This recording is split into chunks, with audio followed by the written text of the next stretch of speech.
Moray Rabotai, Shalom Aleichem. Alors, nous allons dédier, bien évidemment, l'étude d'aujourd'hui les Ilou Nishmat, tous les disparus de notre peuple. Nous allons dédier également l'étude d'aujourd'hui à la réfoua shelema de tous nos malades, de tous nos blessés, et évidemment, le retour de nos otages rapidement et en bonne santé, tant que faire se peut. Alors, la semaine dernière, mercredi soir et jeudi, c'était les Sger du Rav Rosenberg, Rav Zvi Haim Cohen Rosenberg, qui nous a quittés il y a quelques années et dont je voudrais ici ramener un enseignement, Ba'ezrat Hashem, concernant la fête de Purim. Alors cette fête, elle est extraordinaire par sa nature, par la puissance de la proximité d'Hachem avec nous pendant ce jour incroyable. Cette année, il va être encore plus intéressant pour ceux qui habitent à Jérusalem, puisque nous avons ce qu'on appelle un Purim Meshoulash, mais je vous laisserai, chacun d'entre vous, vous rapprocher de vos rabbanim, ouvrir vos livres, vos Megillot, vos Shulchan Arour, pour comprendre et bien s'imprégner des halachot de ce jour extraordinaire. Ce qui va nous intéresser, ce sont les paroles du Rav Rosenberg, Zichron Livracha, à propos de Purim. Juste une petite précision concernant Purim Shushan, donc le Purim qui se fera dimanche, le Mishté, qui se fera le festin, qui se fera dimanche pour les gens qui habitent dans les villes, ce qu'on appelle Moukafin, c'est-à-dire les villes entourées, les villes fortifiées, du temps de Yehoshua bin Nun, comme nous dit la Maseret Megillah d'Av Gimel là-bas. On nous explique effectivement que les villes qui sont entourées, fortifiées depuis l'époque de Yehoshua bin Nun, eh bien, font le Mishté le dimanche, entre autres. Il y a bien beaucoup d'autres halachot, mais ce qui est intéressant, c'est ce que va nous dire le Imre Emet à propos de ces Yom HaMukafin, ces jours pour les villes fortifiées. Il ramène une idée très intéressante sur la simcha de Purim, que ceux qui se trouvent dans des villes non fortifiées, les villes ouvertes où la joie se répand partout, eh bien, il appartient à ceux qui habitent dans les villes fortifiées, donc qui feront ce michté un peu plus tard, d'intérioriser toute cette joie de la rentrée dans les frontières, dans les fortifications de nous-mêmes. Et quelles sont ces fortifications? Eh bien, évidemment, c'est l'étude de la Torah, la prière, les actes, ce qu'on appelle les ma'asim tovim, les bonnes actions, etc., etc. Je trouvais que cette allusion du Imre Emet était intéressante en termes d'introduction. Nous allons nous intéresser à ce que nous dit le Midrash Michelet, tête bête, à propos du repas qu'a organisé Esther à Malka pour Achashverosh et Racha à Aman. Elle a préparé une table, nous dit là-bas le Midrash Michelet, donc le Midrash sur le Michelet de Shlomo HaMelech, les proverbes de Shlomo HaMelech, nous dit là-bas Tafha Tifha, Mashcha Yeina. Elle a préparé un repas et elle a versé du vin. Alors, de qui on parle? Eh bien évidemment, le Midrash nous dit, on parle de Esther Amalka, qui a donc effectivement préparé ce michté à l'intention de Achashverosh et de Haman. C'est très étonnant. Haman le Midrash nous dit là-bas que c'est un piège qu'a tendu, c'est Rabbi Abaou qui nous dit ça là-bas, qu'a tendu Esther à Achashverosh, elle l'a fait boire, et il a un petit peu perdu son contrôle, puisque ça va lui coûter très cher ce michté, puisque le roi va décréter sa mise à mort, puisqu'il s'en prendra à la reine dans la maison, nous dit la Megillat Esther, du roi. Alors, ça c'est pour les psukim, l'histoire de l'événement. Lorsqu'on nous dit elle a préparé un repas et elle a versé son vin, eh bien, à quoi fait-on allusion? Nous dit le Midrash, elle s'est préparé une table pour ce monde-ci, Barolam Azé et Barolam Abba. Ce qui est intéressant de noter également, on va revenir sur ce qu'on est en train de dire, mais juste pour également nous ramener une information importante, puisque Malkod et Kavod, nous dit le Midrash, c'est un piège d'orgueil dans lequel est tombé Aman en pensant qu'on lui faisait de grands honneurs et comme quoi le kavod, c'est toujours un piège, faire toujours très attention, nous dit Rabbi Abaou, que le kavod ne soit pas notre propre piège, à l'instar de Aman Aracha. Donc elle a préparé cette table pour ce monde-ci et pour le monde futur.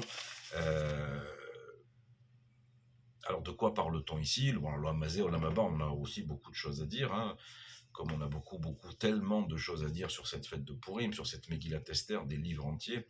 Mais on va s'intéresser à ce que on nous a dit dans plusieurs endroits. On nous a parlé effectivement de lorsque le Mashiach viendra, les Atid Lavo, on va dire ça comme ça, les fêtes disparaîtront et restera la fête de Purim. On dit Kol Amoadim Atidim Leit Betelin, donc toutes les fêtes seront dans l'avenir, Atidim, seront appelées, amenées à disparaître. Si on traduit Betelin par disparaître, il ne faut pas le traduire par disparaître justement, mais annuler. Mais la fête de Purim ne sera pas annulée. Rabbi Eliezer Omer, Af Yom Kippourim eno batel laolam.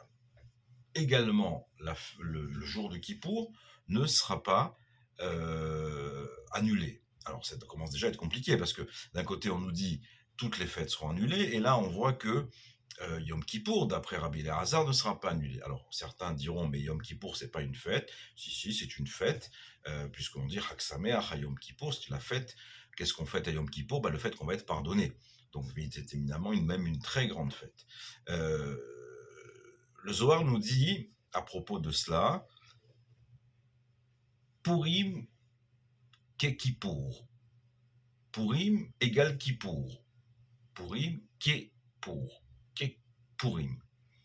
C'est-à-dire que, en fait, le jour de Kippour est une équivalence au jour de Purim. Purim et Kippour, c'est pareil. Où on dira Purim ou Kippour, c'est l'annexe, comme dit le Rav Rosenberg, de Yom Kippour ou de Purim. Comment tout ça se met en place? C'est assez étonnant. Déjà, première difficulté, on nous dit d'un côté qu'une fois que le Mashiach sera là, les fêtes seront annulées. Ah non, attention, Purim ne sera jamais annulé. Les Olam, nous dit le Midrash là-bas, Kippour non plus ne sera pas annulé. Et on a même un Rambam, Maïmonide, qui nous dit Hanouka non plus ne sera pas annulé. Alors, bon, Hanouka, on ne rentrera pas dans le sujet, mais c'est assez intéressant de voir que finalement, il y a une contradiction. D'un côté, on dit ça sera annulé, l'autre ça ne sera pas annulé. Qu'en est-il? Alors, pour essayer de répondre à cela, on va essayer de comprendre ce qui peut être, ce qui peut relier Yom Kippour à Purim. Alors, tout d'abord, dans les deux cas, Yom Kippour égale Purim. C'est quoi Purim? Pour, c'est un goral, c'est-à-dire un tirage au sort. Et Kippour, c'est comme un tirage au sort. Alors, c'est assez étonnant parce qu'on ne voit pas bien le rapport. Si on se pose la question, quel est le travail, quelle est la avoda, ou quelle est la chose la plus importante de Yom Kippour? Certains diront le jeûne, d'autres diront c'est la Nehaïla, d'autres diront, bon, mais la avoda du Kohen, dont le Moussaf nous fait le détail par le menu, c'est quoi la chose la plus importante de Kippour?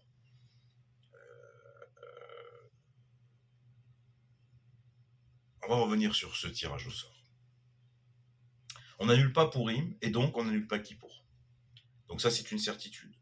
Pourquoi? Parce qu'on a un passage qui dit « Vaïda zot lachem lechukat olam » et ce sera pour vous une loi éternelle, « lechaper al kol bene Israël pam hat bashana » pardonner tous les Bnei Israël une fois dans l'année. Dans ce passouk, après, on retrouvera encore une fois Pamahad Bashana. On a deux fois ce terme dans le verset, une fois pour Purim et une fois pour Kippour. Le Baal HaTanya nous dit, dans l'Écouté à Torah, Yom Kippour égale Purim. Pourquoi? Par ce fameux tirage au sort. Eh oui, à Purim, Aman a fait un tirage au sort. À Kippour, c'est le Kohen Gadol qui fait un tirage au sort. Comment on n'a pas pu comprendre ça? Tirage au sort de Haman, tirage au sort du Kohen Gadol. Mais quel tirage au sort fait le Kohen Gadol? Eh bien, vous savez que au moment de Yom Kippour, on va apporter deux boucs rigoureusement identiques et on va tirer au sort celui qui va aller en offrande, en holocauste, pour Akadosh Baruch Hu, et celui qui va aller à la Azazel pour racheter toutes nos fautes. Donc on voit qu'il y a ici, effectivement, un point commun important entre Purim et Kippour. Mais nous avons donc trois sources, le Midrash Mishlé, le Zohar HaKadosh et le Tanya, qui nous disent que ces deux fêtes-là ne seront pas annulées. Mais cependant, on est de toute manière toujours un petit peu gêné lorsque on se dit, on essaye d'imaginer, Zat Hashem, que le Mashiach vienne très vite nous libérer. Comment on pourrait ne plus faire Pessah, ne plus faire Rosh Hashanah, Shavuot, etc., etc., etc. Comment c'est possible quelque chose pareil? Alors il faut revenir à ce mot Bétélin. Le mot bitoul en hébreu ne veut pas dire supprimer, il veut dire annuler. Bitoul, annuler. À l'instar du Hametz que nous annulons à Pessah, lorsque nous allons faire l'abdikat Hametz, on va ensuite le brûler, on va prononcer une bracha qui clairement stipule que ce Hametz que l'on possède, que l'on voit pas, en substance on est en train de dire à ce Hametz, tu n'existes pas. Et pourtant il est là. Et pourtant on lui dit, tu n'existes pas. Ou alors il faut dire, tu n'as plus la même essence, tu n'as plus la même importance. On va le dire également dans ce qu'on appelle le bitul berov. Lorsqu'il y a une majorité, la minorité s'annule face à la majorité, mais elle existe toujours. Nous le disons également dans le Batel Beshishim. Si, et en très simple, sans rentrer dans les détails, une goutte de lait tombe dans un plat de viande, on compte 60 fois le volume de cette goutte afin que cette goutte s'annule. Mais elle existe pourtant. Mais comment elle existe, c'est ça toute la différence. Dans la Masechet Avodah Zara, page 3, Akadosh Baruch Hu demandera dans le futur, lorsqu'il jugera les nations, il leur demandera pourquoi n'avez-vous pas fait ma Torah ou pourquoi n'avez-vous pas fait les mitzvot que je vous ai donnés. Ils vont dire parce que nous n'avions pas, nous, de Torah. Tu ne nous as pas donné la Torah. On n'avait pas de mitzvot. Alors, comment tu voulais qu'on fasse? Donne-nous une mitzvah et on la fera. Alors Akadosh Baruch Hu va leur dire très bien, vous allez faire une mitzvah kala dans la bouche d'Hachem, kaviachol, une petite mitzvah simple, vous allez vous asseoir dans la souka. Tout le monde connaît l'histoire, les goïms vont s'asseoir dans la souka, mais les juifs aussi. Hachem va donner à ce jour-là une température insupportable et les goïms, les nations vont sortir, les juifs vont sortir. Et Akadosh Baruch Hu leur dira, vous voyez, vous n'êtes pas capable de faire une mitzvah. Ah oui, mais les juifs non plus, ils n'ont pas pu tenir dans la souka. Oui, mais la différence, c'est que vous avez donné un coup de pied en sortant. La Gemara nous raconte comment, en sortant, ils ont dit, qu'est-ce que c'est que cette histoire? Qui peut faire ce genre de choses? Mes fils à moi, mes enfants à moi sont sortis. Il y a une malacha qui dit qu'on ne peut pas souffrir dans la souka. Donc si on souffre de la chaleur ou de l'humidité lorsqu'il pleut trop, eh bien on est exempté de cette mitzvah. Mais vous avez donné un coup de pied. Ce qui nous intéresse dans l'exemple que ramène la Gemara, c'est pas tellement le fait que les goïms n'ont pas passé l'examen avec succès, c'est bien que Sukkot existe. C'est bien que malgré que le Mashiach soit là, Bimehera beyamenu amen, on continue à faire Sukkot. Donc les fêtes ne disparaîtront pas. Qu'elles n'aient pas la même valeur ou la même intensité qu'aujourd'hui ne veut pas dire qu'elles n'existeront plus. Ça veut dire simplement que, eh bien, si on prend par exemple Pessah Pessar nous rappelle quoi? Pessar nous rappelle, bien sûr, il y a la mitzvah du Korban Pessar, hein, etc., Kamouvan, mais nous rappelle la sortie d'Égypte. Est-ce qu'on pourra effacer cela? Nous dire à Rosenberg, oui, on pourra effacer cela. Ou en tout cas, on devra l'affaiblir. Pourquoi? Parce que qu'est-ce que la sortie d'Égypte en comparaison à la sortie des Juifs de tous les pays dans lesquels ils sont exilés? Imaginez-vous les millions de Juifs qui vont partir, quitter les États-Unis, les centaines de milliers de Juifs en Europe qui vont partir, quitter l'Europe pour venir où? En Eretz Israël. C'est une Géoula éminemment plus importante que celle que nos ancêtres ont connue en Égypte. On ne peut pas l'oublier, on ne peut pas l'annuler complètement, parce que sans cette sortie, il n'y aurait pas la prochaine, il n'y aurait pas tout ce que la Kabbalat Torah, etc., tous les miracles, tout l'accompagnement divin que l'on a eu. Mais en tout cas, cette Géoula que nous attendons et que nous demandons de tous nos voeux, elle sera tellement immense, qu'elle rendra la Yetziat Mitzrayim un petit peu plus discrète, plus annulée. Lorsque l'on s'annule devant quelque chose de plus grand que soi, ça ne veut pas dire qu'on n'existe pas, on est un peu moins important. Donc, Moraï Verabotaï, voilà ce que le Rav Rosenberg nous ramène et que je voulais vous ramener à propos de Purim.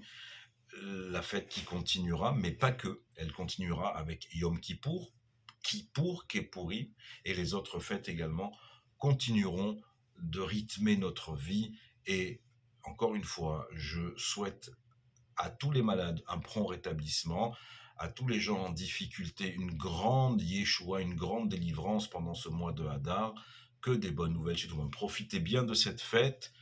Comme nous dit le Rav Wolbe dans Aleshur Chelek Bet, il faut se préparer à la joie de Purim.